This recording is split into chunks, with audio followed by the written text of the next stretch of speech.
Bonjour et bienvenue dans cette nouvelle vidéo. Ici le fan de Comia. On se plonge dans les taux de drop de EV9. Et oui, ça sort dans un peu moins de 9 jours, la semaine prochaine. Et on a déjà quand même pas mal d'ouvertures sur YouTube. Donc c'est toujours le même principe pour chaque série.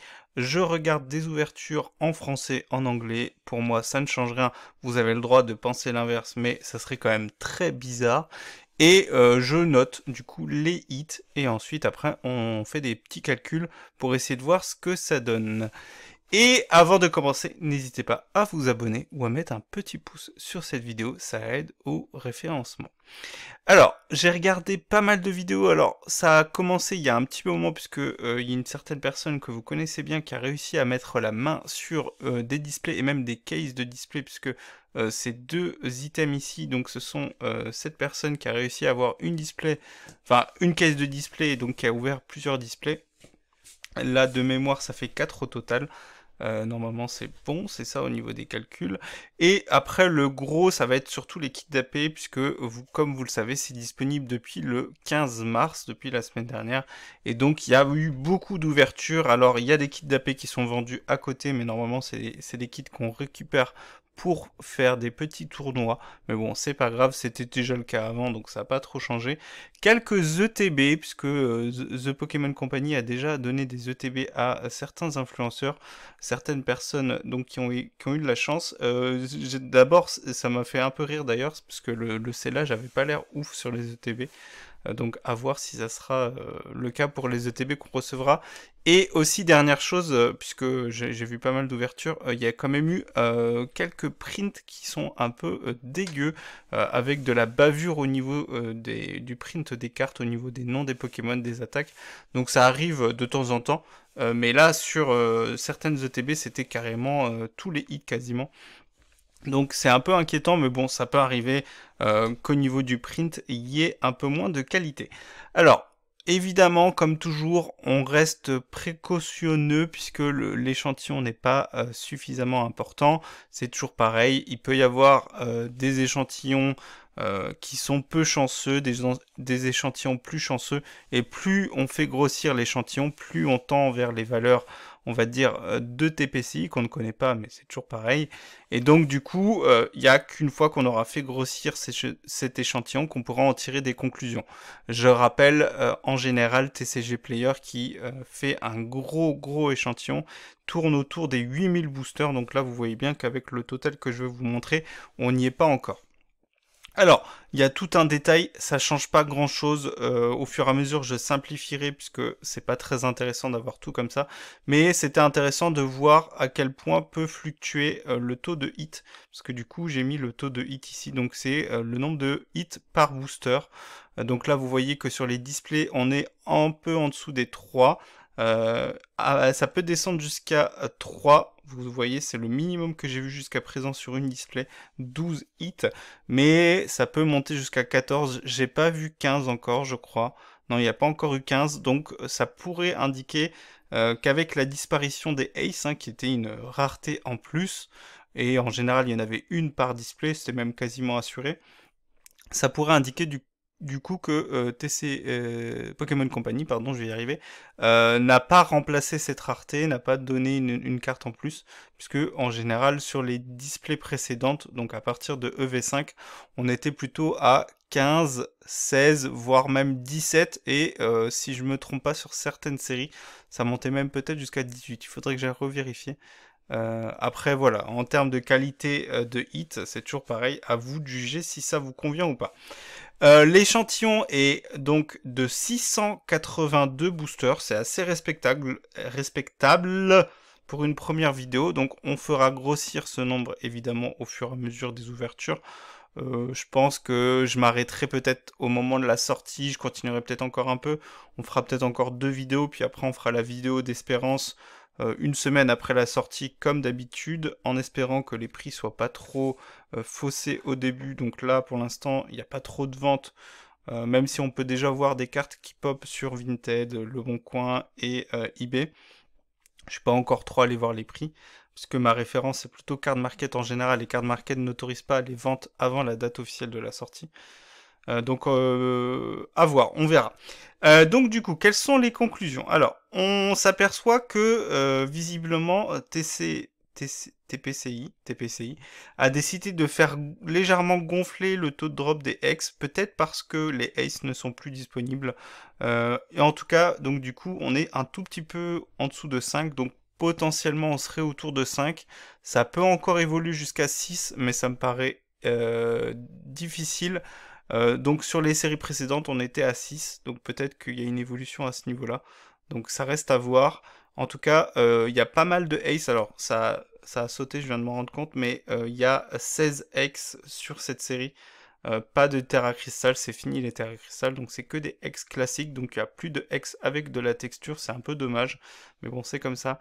Et vous avez du coup une ex pour chaque dresseur, si je dis pas de bêtises. Oui, il y a le Zacian de Nabil. Ensuite, Lily, c'est le Mélophée. N, c'est Zoroark. Et le dernier, c'est... Évidemment, il fallait que j'en oublie un. C'est Machine avec Ampibidou. Oui, c'est ça. Donc, il y a une ex pour chaque dresseur. Au niveau des full art, c'est assez élevé. Je suis un peu surpris puisqu'on est à autour de 18. Et donc vous voyez, il n'y en a que 38 qui sont tombés. Mais il n'y en a pas beaucoup puisque c'est pas, ça affiche pas ici. Mais il n'y en a que 11. Et au niveau de la répartition de mémoire, je crois qu'il n'y a que 3-4 dresseurs. Alors j'ai la liste du kit d'AP sous les yeux. Je vais regarder et pas vous dire des bêtises. Ça serait bien. Il n'y a que... Il n'y a que 3 dresseurs, c'est ça. Il n'y a que 3 dresseurs. Donc du coup, vous avez 8 Pokémon en full art et 3 dresseurs en full art. Vous avez que Pierre, Esprit combatif d'Iris et Petite Frappe. Ruffian en anglais. Génial cette carte. Au niveau des AR, c'est pas mal puisqu'on serait à 12. On avait vu avec la vidéo des AR que sur EV, ça alternait entre 12 et 13, ça dépendait des séries, donc généralement c'est plutôt 13, mais il y avait des séries un peu plus généreuses comme 151 où c'était 12. Donc c'est pas impossible qu'on soit plutôt à 12, puisque la tendance est plutôt vers le 12 plutôt que le 13. Peut-être qu'en faisant grossir l'échantillon, on descendra encore ou on remontera un tout petit peu. Mais quoi qu'il en soit, ça change pas grand-chose de manière générale. Les AR, on a l'habitude, c'est autour de 12-13. Ce qui est bien avec cette série, c'est que c'est une série assez petite, hein. Il y a moins de 200 cartes. Et du coup, comme il n'y a que 11 AR, vous voyez que le taux de drop d'une AR spécifique, il est relativement faible. Je mets bien relativement faible, évidemment, parce qu'il faut quand même ouvrir une centaine de boosters pour avoir l'AR que vous voulez, comme par exemple le Reshiram, le Articodin qui va être très prisé, le Wailord aussi qui devrait avoir du succès, et le Fulguilero de machine aussi qui est pas mal avec le Ruban Bell. Il y a quelques AR assez sympas. C'est vrai qu'elles sont assez réussies. Après, c'est pas forcément de cartes que je veux absolument dans dans ma collection, même en japonais. Donc on verra. On verra, il faudra surveiller le prix des AR. On risque d'avoir une bonne espérance avec les AR, puisque le taux de drop est quand même assez généreux au niveau de ces cartes. Ensuite, au niveau des SAR, c'est un peu plus compliqué. Il y a eu un gros drop là sur une bundle de kits d'AP, sinon j'étais seulement à 3. Bon, encore une fois, c'est l'échantillon qu'on considère. Donc ce chiffre, à mon avis, il faudra attendre. Pour rappel, sur EV8, ça a sauté quand j'ai imprimé, bon ça n'a pas marché, mais c'est en dessous, on pourra aller voir, on pourra revérifier. C'était 87, tous les 87 boosters. Donc cette valeur, elle peut baisser fortement parce que c'est toujours pareil. On peut avoir sur les 15, 20, 30 prochains boosters 3 AR, c'est tout à fait possible.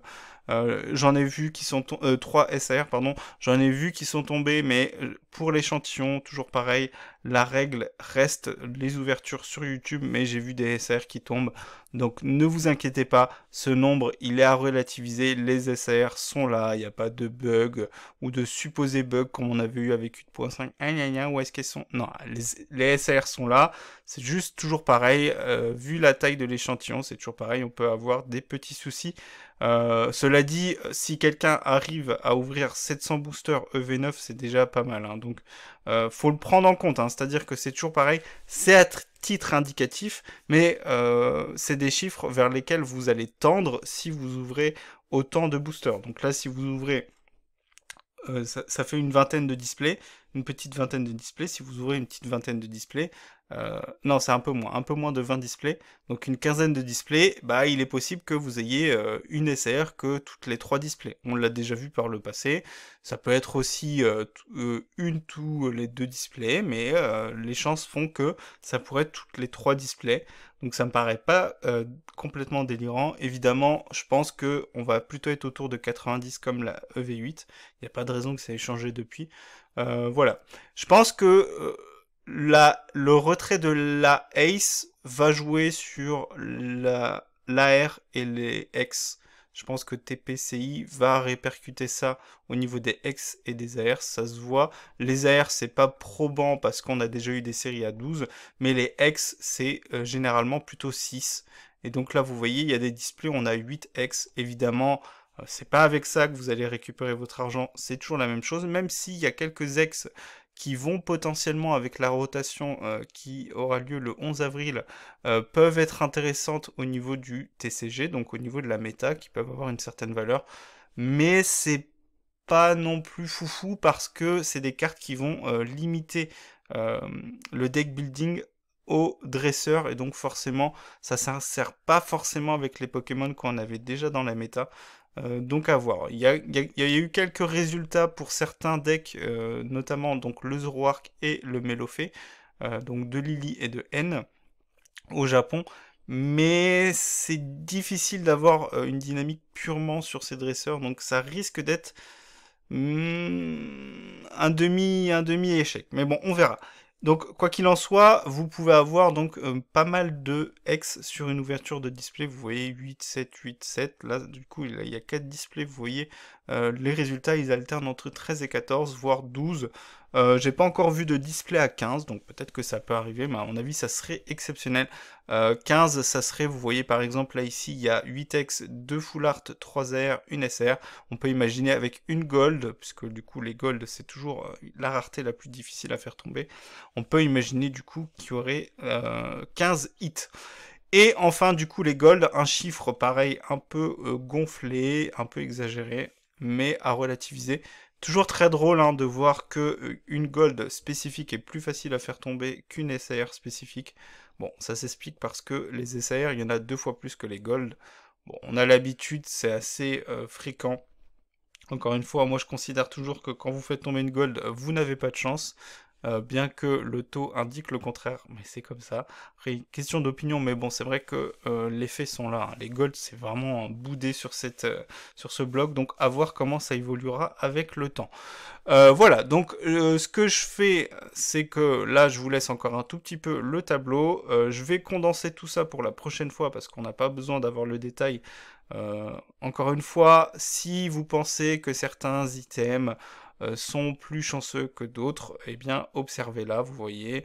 Alors oui, la display, elle est quand même généralement à 3 ou en dessous, mais vous voyez que ça peut arriver. Vous voyez, là, il y a une ETB à 2,25, donc 2 hits, un hit tous les 2 boosters.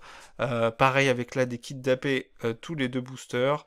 ETB à 3, bon, ETB encore à 2, kit d'AP à 2, donc vous voyez, il n'y a pas que les displays, de manière générale, de toute façon, et ça c'est une règle qui est assez vraie dans Pokémon, plus vous ouvrez des boosters, plus vous augmentez vos chances de tomber sur des hits, donc plus vous allez avoir un taux ici de hits, tous les boosters bas.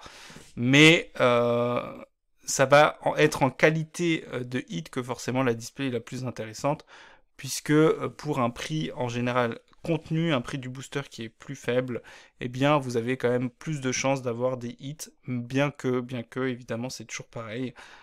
C'est tout à fait possible, vous voyez là il y a une bundle de kit d'AP que j'ai regardé ce matin, eh bien il y avait quand même 2 SR et une gold dans ce kit d'AP. Et c'est que 4 boosters de plus qu'une display. Donc tout est possible, il n'y a pas d'items qui sont privilégiés ou pas. Voilà, donc c'est tout pour cette première vidéo sur les taux de drop de EV9. Je continue à regarder tranquillement, peut-être essayer de gonfler autour des 2000 avec la date qui se rapproche, ça va augmenter. Et je pense qu'on se refera une petite vidéo quelques jours avant la sortie pour faire le point et pour voir si ça évolue. Allez, on se dit à bientôt pour une prochaine vidéo. Ciao!